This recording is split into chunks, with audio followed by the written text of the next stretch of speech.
님이 말씀하신다. 회개하여라. 하늘나라가 가까이 왔다.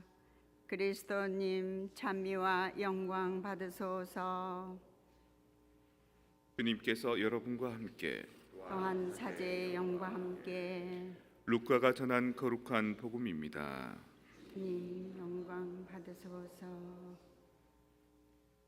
바로 그때에 어떤 사람들이 와서 빌라도가 갈릴레아 사람들을 죽여 그들이 바치려던 제물을 피로 물들게 한 일을 예수님께 알렸다. 그러자 예수님께서 그들에게 이르셨다. 너희는 그 갈릴레아 사람들이 그러한 변을 당하였다고 해서 다른 모든 갈릴레아 사람보다 더 큰 죄인이라고 생각하느냐? 아니다. 내가 너희에게 말한다. 너희도 회개하지 않으면 모두 그처럼 멸망할 것이다. 또 실로암에 있던 탑이 무너지면서 깔려 죽은 그 18사람, 너희는 그들이 예루살렘에 사는 다른 모든 사람보다 더 큰 잘못을 하였다고 생각하느냐? 아니다. 내가 너희에게 말한다. 너희도 회개하지 않으면 모두 그렇게 멸망할 것이다.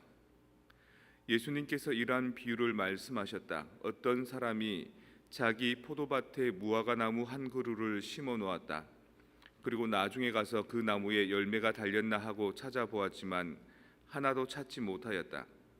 그래서 포도 재배인에게 일렀다. 보게, 내가 3년째 와서 이 무화과 나무에 열매가 달렸나 하고 찾아보지만 하나도 찾지 못했네. 그러니 이것을 잘라버리게, 땅만 버릴 이유가 없지 않은가? 그러자 포도 재배인이 그에게 대답하였다. 주인님, 이 나무를 올해만 그냥 두시지요. 그동안에 제가 그 둘레를 파서 거름을 주겠습니다. 그러면 내년에는 열매를 맺겠지요.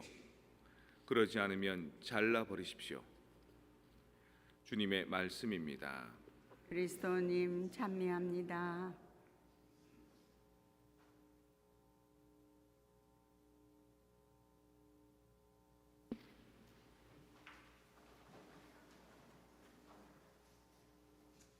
한국에서 판공성사를 갔는데 여러 신부님들이 이제 저녁을 먹고 성사를 주려고 하는데 어디서 쾅 하고 부딪히는 소리가 났습니다. 그 고해 성사를 하러 오는 신자들 중에 더군다나 이제 대학 시험을 며칠 안 놔둔 고3짜리 여자애 하나가, 대개는 공부한다고 성당에 잘 안 나올 텐데 엄마랑 같이 고해 성사를 판공성사를 하러 오는 중에 교통사고가 난 겁니다. 신자 중에 교장 선생님이셨다가 은퇴하신 어떤 할머니가 새로 외제차를 사서 운전해서 오시다가 뭐 작동을 잘못해서 이제 성당 담벼락을 박은 겁니다. 그 여고생은 그 자리에서 죽었습니다.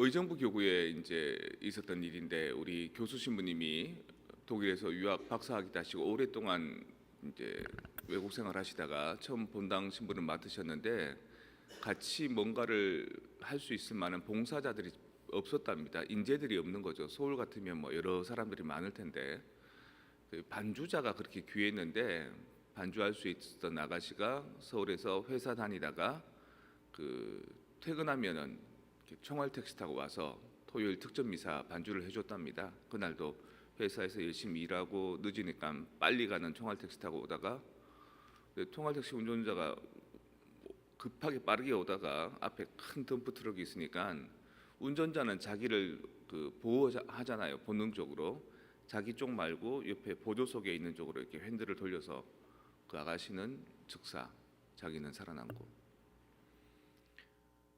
그 장례식 때 그 집 엄마가 신부님 붙들고 그랬답니다. 신부님, 우리 애 좋은 데 갔겠지요. 좋은 데 갔겠지요.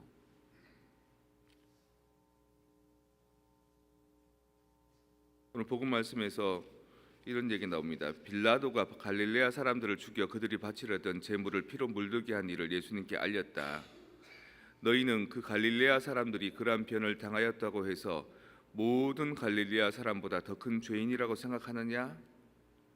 또 실로암 탑에 있던 탑이 무너지면 깔려 죽은 그 18사람, 너희는 그들이 예루살렘에 사는 다른 모든 사람보다 더 큰 잘못을 하였다고 생각하느냐?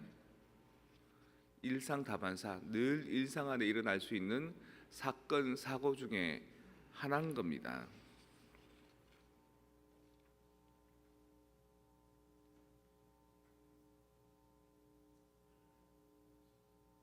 이 독서 말씀에서 이스라엘 백성들을 이집트 땅에서 구해냅니다. 구해내서 똑같은 영적 양식을 먹고 만나와 메추리를 먹고 똑같은 영적 음료를 마시고 돌의 바위에서 솟아나오는 샘물을 마시고, 그러나 하느님께서는 그들 대부분이 마음에 들지 않으셨습니다.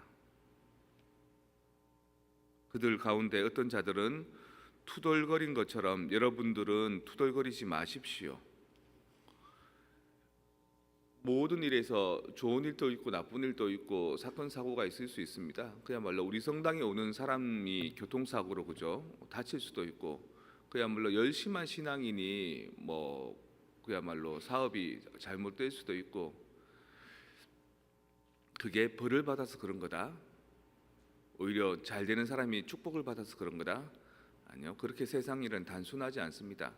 정말 중요한 것은 그런 일이 있다 손치더라도 얼마나 감사할 줄 아느냐, 그리고 좋은 일이 있음에도 불구하고 얼마나 투덜거리느냐.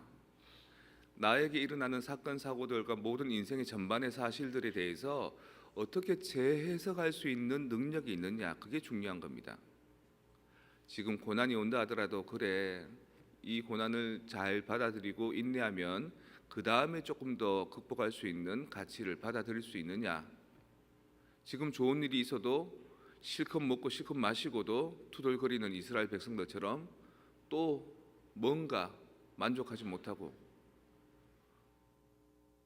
이 사순절은 내가 살아오면서 일어났던 좋은 일들, 나쁜 일들, 대소사에도 불구하고 그것들을 어떤 전망으로 바라보느냐가 정말 중요한 겁니다. 미래는 아무도 모릅니다. 하지만 그 미래를 향해서 희망을 가지고 저기로 가자, 저기 빛이 보이는 데로 가자라고 하는 것과 어디로 가든 어디로 가든 어떻게 살든 무슨 소용이냐 하고 그냥 퍼져 앉는 것과 삶의 결과와 삶의 질은 완전히 다른 겁니다. 우리가 신앙을 하는 것, 믿음을 가지는 것, 그리고 이 사순절을 지내는 것은 좀 더 나은 전망을 향해서, 올바른 방향을 향해서 디렉션 해주는 겁니다. 인텐션 해주는 겁니다. 그 지향을 향해서, 올바른 삶을 향해서. 그래서 가다 보면 내가 예상했던 것보다 기대치 않게 좋은 일이 있다 하더라도, 가다 보면 내가 예상했던 것보다 전혀 예상치 못하게 나쁜 일이 닥친다 하더라도 그것들을 어떻게 받아들이고 어떻게 긍정하고 어떻게 극복할 수 있는 삶을 사는가, 그게 인생의 가장 본질이고 핵심인 것 같습니다. 제가 얘기했던 그 사건 사고들, 그 안에서 아마 좋은 가치로 받아들이고 좋은 가치로 해결했을 겁니다. 좋은 가치로 반성하고, 그래서 그 다음에 그들의 삶의 인생들은 더 좋고 고귀한 방향으로 나갔으리라 믿습니다.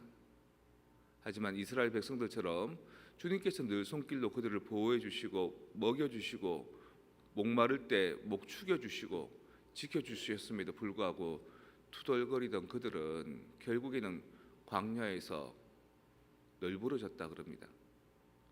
우리 인생 안에서 여러분도 얼마나 긴 여정들을 살아왔는지, 거기에서 얼마나 말 못할 사정들이 많았는지 그것들을 쭉 조감해 보시고 그 안에서 걸어오는 발자국마다 슬픔과 어려움과 아픔마다, 그리고 그 안에서 있었던 작은 기쁨마다 주님의 은총이었습니다를 긍정할 수 있는 그런 전망을 할 수 있는 사순절이 되었으면 좋겠습니다. 그런 사람에게만 부활이 가능한 것이고 새로운 성숙과 개성과 그 다음에 더 나은 삶이 가능하지 않겠습니까? 여러분, 지금 있는 이 사순 시기가 여러분이 살아왔던 긴 인생을 다시 한번 재정리하고 조감할 수 있는 은총의 시기가 되기 바라고, 전체적인 여러분의 삶들을 긍정할 수 있는 새롭게 거듭날 수 있는 그런 부활을 맞이할 수 있는 좋은 준비가 되기를 바랍니다.